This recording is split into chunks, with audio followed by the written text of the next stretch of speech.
రే శ్రీకర్, గొడవలు మరింత పెద్దవి కాకుండా ఉండటానికి, మీరు మన ఇంటికి తిరిగి వచ్చేయడానికి మేం మీకు ఒక మార్గం చెప్పాం. అది మీకు నచ్చడం లేదు. ఇంకొక మార్గం చెప్తాం, కనీసం అదైనా వినండ్రా. ఏంటి నాన్న? మీరిక్కడ ఉండటం తెలిసిన కొందరు రకరకాలుగా మాట్లాడుతున్నారు. అందుకే మీరు మన గెస్ట్ హౌస్కి వెళ్ళిపోండి, లేదంటే ఏదైనా హౌస్ రెంట్కి తీసుకోండి.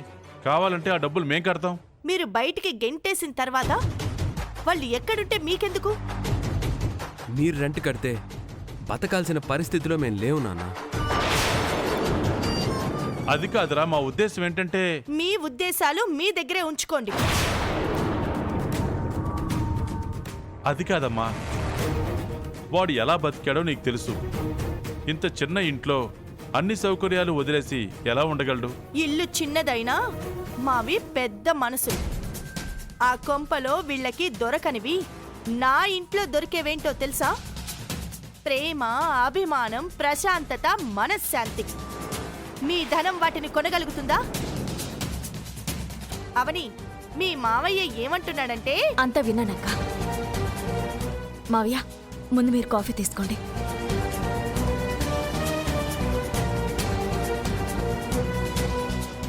నాకు తెలిసి ఇంట్లో ఎవరూ ఈ పాటికి లేచుండరు.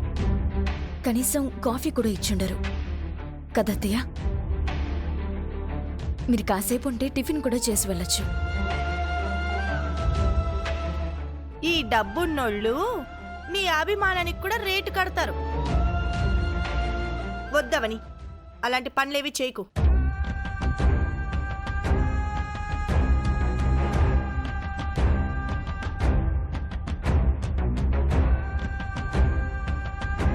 ఇక మేం బయలుదేరుతామమ్మా. మేము చెప్పాల్సిందే చెప్పాం. ఇక మీ నిర్ణయానికే వదిలేస్తున్నాం.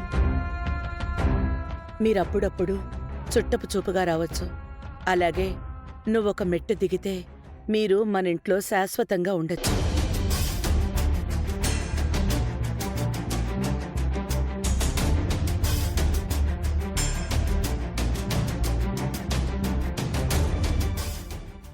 మనకేం కావాలో అవనికి తెలుసు. మనం సంతోషంగా ఉండాలంటే ఏం చేయాలో అవనికి తెలుసు. ఒక మాటలో చెప్పాలంటే అవని మనల్ని అత్తమామల్లా కాదు, అమ్మా నాన్నల్లా చూసుకుంటుంది. అవునండి, ప్రతి ఇంట్లోనూ కోడలి రూపంలో కూతురుండదు. అవనికి మాత్రమే సాధ్యం. ఏదో రకంగా ఇద్దరూ తిరిగి మన ఇంటికొచ్చేస్తే బావుంటుంది. అత్తయ్య,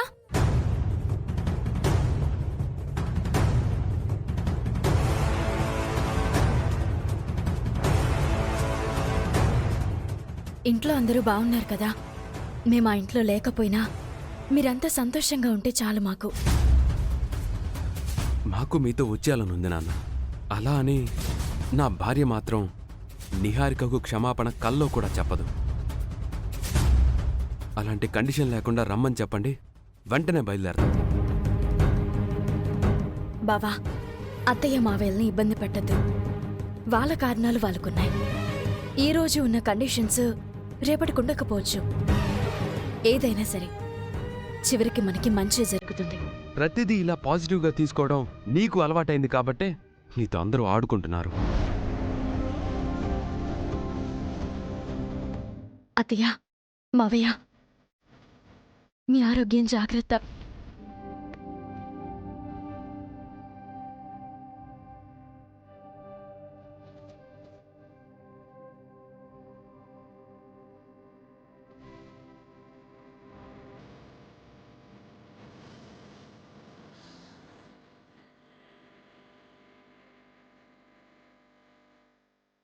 వాళ్ళని వదిలి వచ్చేస్తున్నందుకు నా ప్రాణం విలవిల్లాడిపోతోందండి. అత్తయ్య మావయ్యలే మన దగ్గరికి వచ్చేసరికి నిహారికకు క్షమాపణ చెప్పినా పర్వాలేదు, వెళ్ళిపోతే బాగుంటుందని ఒక్క క్షణం అనిపించింది బావా. వద్దవని, అలా వెళ్తే ఈసారి మనం అందరికీ మరింత లోకువైపోతాం. క్షమించమని అడగకపోతే నిహారిక ఒప్పుకోదు. క్షమించమని అడగడానికి అవని మనసు అంగీకరించడం లేదు. ఈ గొడవలు ఎప్పుడు తగ్గుతాయో, వాళ్ళు మళ్ళీ మన ఇంటికి ఎప్పుడొస్తారో. మనల్ని చూడకుండా వాళ్ళుండలేరు బావా, అందుకే వచ్చారు. అందుకే అంటున్నాను, మనం 2 రోజులు పంతంతో ఉంటే అన్నీ మనకు అనుకూలంగా మారిపోతాయి. మనం ఇంట్లో ఉన్నప్పుడే నిహారిక జిత్తుల మారి నక్కలా ఎత్తుకి పై ఎత్తులు వేసేది. ఇప్పుడు మనం లేము. ఎలాంటి అరాచకాలు చేస్తుందోనని నాకు చాలా భయంగా ఉంది. కంగారు పడుకో. ఏదో ఒక రకంగా ఇంటి విషయాలను ఎప్పటికప్పుడు మనం తెలుసుకుంటూ ఉందాం, సరేనా? బాధపడుకో, పద.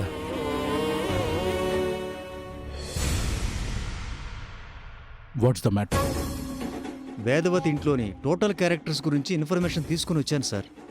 Good job.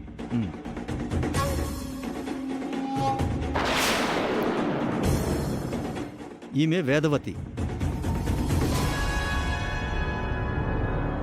ఈయన వేదవతి భర్త ప్రసాదరావు. అన్నపూర్ణాదేవి విగ్రహం ఆ ఇంట్లో ఉండడానికి కారణం వీళ్ళే. ఈమె పెద్ద కూతురు వసంత. ఇతను పెద్దిరాజు, వసంత భర్త. ఈమె కావ్య, వీళ్ళ కూతురు. రెండో కొడుకు కృష్ణబాబు, రెండో కోడలు నిహారిక, మూడో కొడుకు శ్రీకర్, మూడో కోడలు అవని. ఈ ఫ్యామిలీలో ముఖ్యమైన పర్సన్ రెండో కోడలు నిహారిక. ఈమెది వేదవతిది ఒకేలాంటి జాతకం కావడం వలన ఇంటి ఆచారాలు, అధికారాలన్నీ ఈమె చేతిలోనే ఉన్నాయి. ఈ నిహారిక భర్త కృష్ణబాబు మాస్ బ్యాక్గ్రౌండ్ నుంచి వచ్చాడు. డబ్బుల కోసం ఏమైనా చేసే చిల్లర దొంగ. ఆ ఇంట్లో వీళ్ళిద్దరే కన్నింగ్ ఫెలోస్. ఫైనల్గా చిన్న కోడలు అవని. ఆమె భర్త శ్రీకర్ విషయానికొస్తే ప్రస్తుతం ఆ ఇంట్లో లేరు.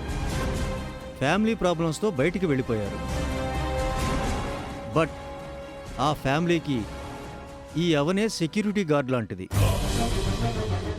ఈమె చాలా స్ట్రాంగ్ పర్సన్ అని తెలిసింది. ఆ ఫ్యామిలీకి సంబంధించి టోటల్ ఇన్ఫర్మేషన్ ఇంతే sir. You did a great job mister Charan. Thank you sir. Total ఫ్యామిలీలో మనకు యూజ్ అయ్యేది this second daughter in law Niharika and her husband Krishna.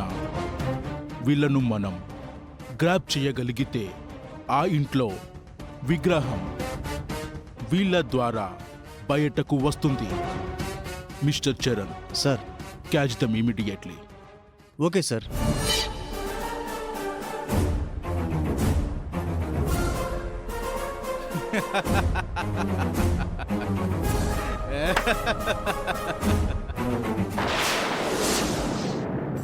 అవని ఇంట్లో ఉన్నంతసేపు నిప్పుల కుంపటి నెత్తి మీద ఉన్నట్టుండేది. ఇప్పుడు మాత్రం ప్రశాంతంగా ఉంది. అవునక్క, ఉదయం లేచిన దగ్గర నుంచి రాత్రి పడుకునే వరకు లేడీ డిటెక్టివ్లా మమ్మల్నే ఫాలో అవుతూ ఉండేది. ఇప్పుడు ఆ టార్చరే లేదు. ఈసారి సీరియస్ గా గొడవ జరిగింది కాబట్టి ఇక మన ఇంటికొచ్చే ఛాన్సెస్ తక్కువ. అల్లుడు సీజన్ లాంటివాడు అప్పుడప్పుడు వచ్చిపోతుంటాడు, మనవాడు చెట్టు లాంటివాడు వచ్చాడంటే పాతుకుపోతాడు అని అదేదో సినిమాలో చెప్పినట్టు అవని కూడా అంతే. ఆ అవని ఈ ఇంటి చిన్న కోడలు కాబట్టి 4 రోజులు బయటున్నంత మాత్రాన పూర్తిగా బయటే ఉండిపోతుందని అనుకోవాల్సిన అవసరం లేదు. ఎస్, సిస్టర్ చెప్పింది కరెక్టే. సిస్టర్ మాటలతో నేను ఏకీభవిస్తున్నాను. అత్తయ్య గొంతు మీద కత్తి పెట్టుకొని బెదిరించింది కాబట్టి అవని బయటికి వెళ్ళింది. లేదంటే వెళ్ళుండేది కాదు అని నాకు అనిపిస్తుంది. ఇది ఇంకా కరెక్టు. అవని గురించి ఎక్కువగా మాట్లాడకూడదు.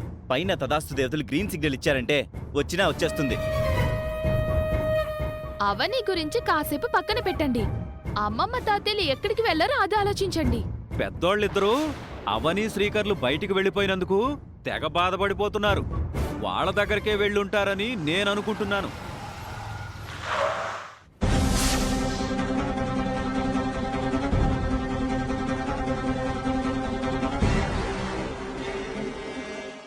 అదిగో అమ్మ నాన్నలు వస్తున్నారు.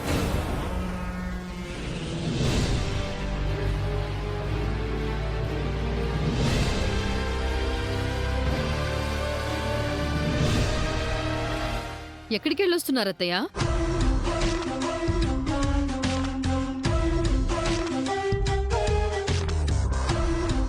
మాతో చెప్పకూడనిదా? అంత రహస్యం ఏం కాదు. అయితే చెప్పండి. మా కొడుకు కోడల దగ్గరికి వెళ్ళొస్తున్నాం.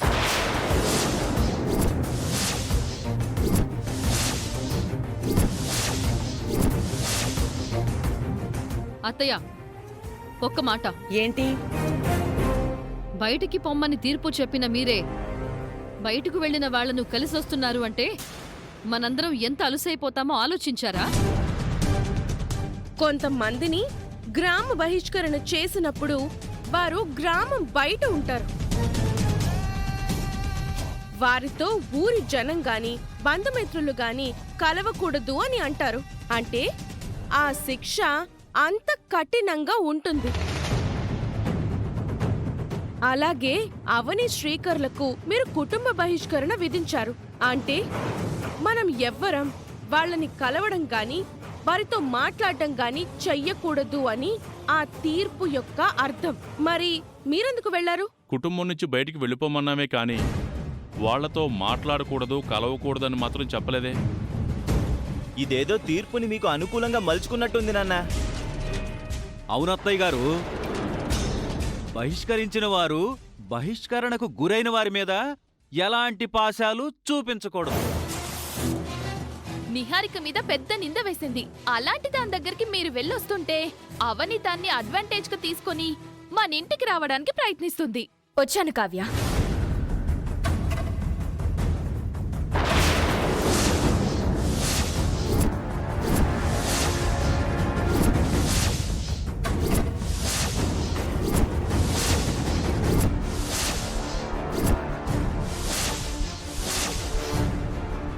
చూసారా, మేమనుకున్నంత పని చేసింది. ఆగు.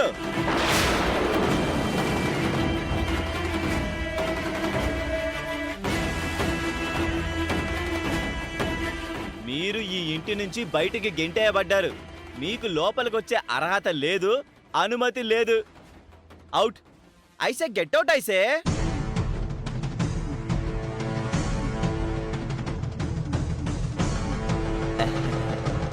ఇది నా మాట కాదావని, అమ్మ చెప్పబోయే మాటలు. అత్తయ్య మాటలతో చెప్పాల్సిన అవసరం మనకి లేదు కృష్ణ గారు. మన మాటలుగా కూడా చెప్పచ్చు. ఎందుకంటే రేపటి రోజున అత్తయ్య లేనప్పుడు వచ్చింది అంటే మనలో ఎవరిమైనా సరే తీర్పు ప్రకారం ఇలా అభ్యంతరం చెప్పచ్చు. చూడమ్మా నిహారిక, నీ జాతకం విషయంలో గొడవ వచ్చింది కాబట్టి ఇంటి నుంచి బయటికి పంపేశాను. అలా అని నా కొడుకు కోడల్ని నేను దూరం చేసుకోలేను. ఈ ఇంట్లో ఉండకూడదు అని అన్నాను గాని ఈ ఇంటికి రాకూడదు అని చెప్పలేదు కదా. నువ్విలా మాట మార్చి మాట్లాడడం అన్యాయమమ్మమ్మా. మేమెప్పుడూ న్యాయంగానే ఉంటామమ్మా, న్యాయంగానే మాట్లాడతాం కూడా.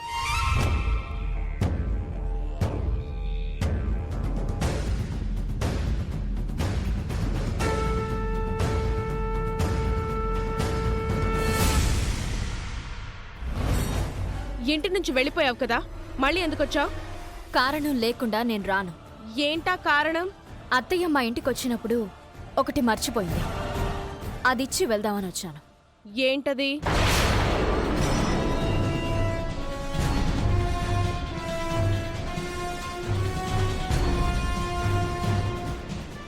మీరు మొబైల్ మర్చిపోయారు, అందుకే ఇచ్చి వెళ్దామని వచ్చాను. అమ్మ మర్చిపోయిందా? నువ్వే కొట్టేశావా? అలాంటి బుద్ధులు నాకు లేవు బావా. నీకు లేవంటే కృష్ణకున్నాయనా? బావా, ఆ మాట అవని అనలేదు. ఇంతకు ముందు అన్నారు కదా కృష్ణబాబు. వచ్చిన పని అయింది కదా, ఇంక బయలుదేరు.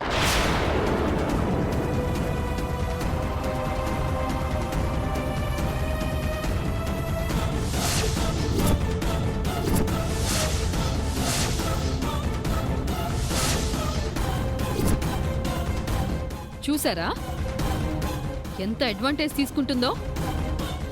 మీరు ఆ ఇంటి నుంచి బయలుదేరగానే మీ వెంటే నీడలా వచ్చేసింది.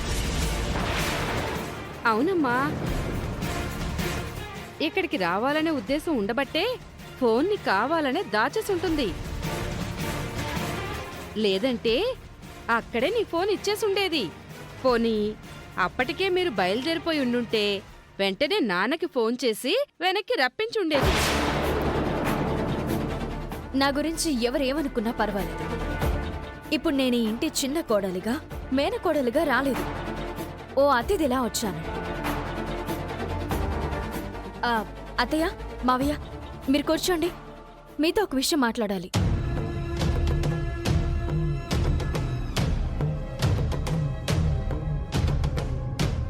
ఇంటికొచ్చిన అతిథికి మర్యాదలుండవా అత్తయ్య?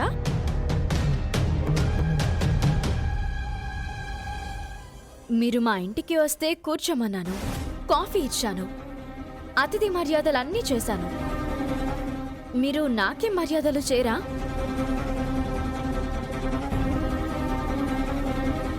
జాతకం కలిసిన కోడలు, పద్ధతులు తెలిసిన కోడలు అని మీరు గొప్పలు చెప్పుకోవడమేనా? ఆ కోడలికి అతిథి గౌరవాలు తెలీవా?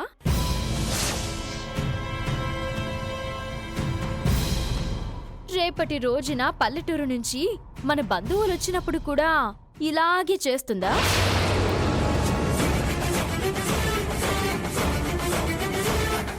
ఈ రకంగా ప్రవర్తిస్తే మీలాంటి పేరుని సంపాదించుకోవడం కాదు కదా.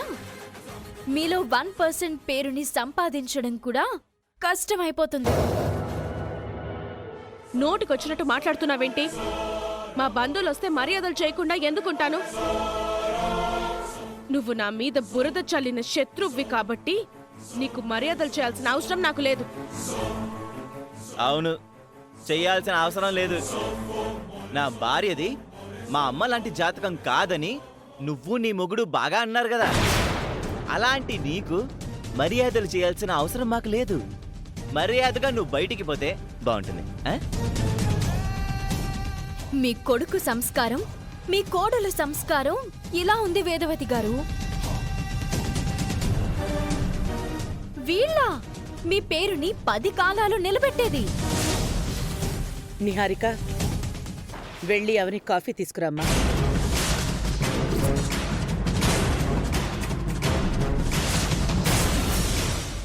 నేను అవనికి కాఫీ తీసుకురావాలా?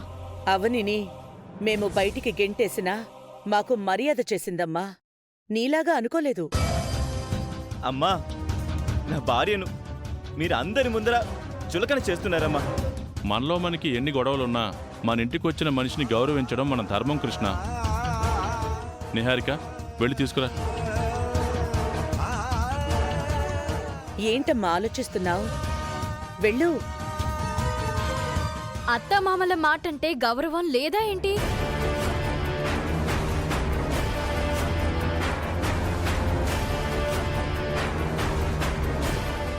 మర్చిపోయిన మొబైల్ తీసుకొచ్చినందుకు థ్యాంక్స్ అమ్మా. మీరిలా చేశారంటే మాటి మాటికి అతిథి అంటూ ఇంటికొస్తుంది. ఈరోజు నిహారికని మర్యాదలు తెలియవా అంది. రేపు నన్నంటుంది, తర్వాత వదినంటుంది. అవును మరి.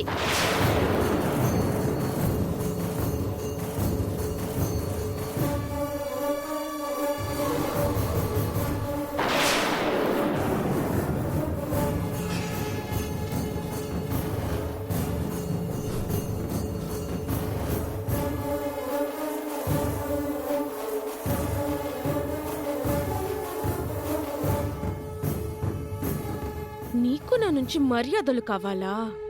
షుగర్తో కాదు, ఉప్పుతో మర్యాదలు చేస్తాను.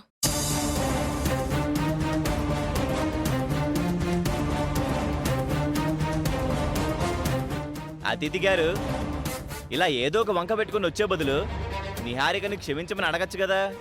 నేను క్షమించమని అడిగేంత తప్పు చేయలేదు. అలాగే నన్ను క్షమించేంత అర్హత అవతల వాళ్లకు లేదు. చూసావమ్మా, చూసావా నా భార్య గురించి ఎలా మాట్లాడుతుందో? ఉన్నదేగా అన్నాను.